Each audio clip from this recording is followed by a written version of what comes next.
Chalk Farm Garage was jam-packed most of today. 24s and other routes operated from here began flocking back as soon as the drivers heard about the privatisation.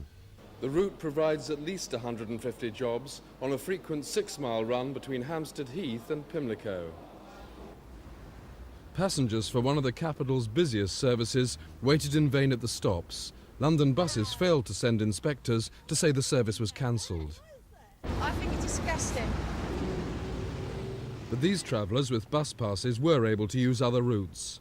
A mass meeting of Chalk Farm drivers voted to strike until midnight, and for further action if London buses continue to fail to tell them if they'll have jobs after the summer handover. People were quite angry, and we actually managed to convince them not to make this an indefinite strike, which was the feeling of quite a lot of people.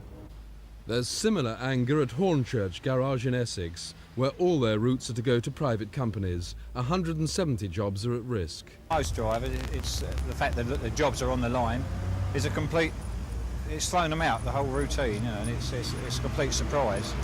The tendering of routes previously run by London buses is controversial.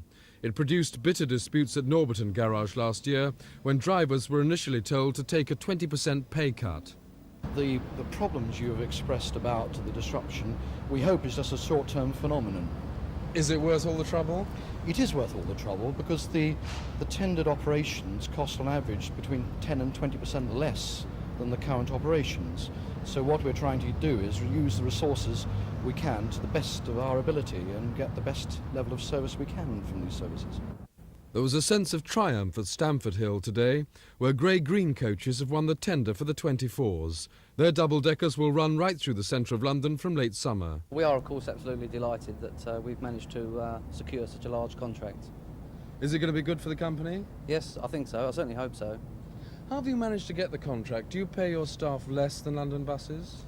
The wage deal that we've put together for the bus drivers on this occasion we think is equally as good as any deal which is available in the London area at the moment.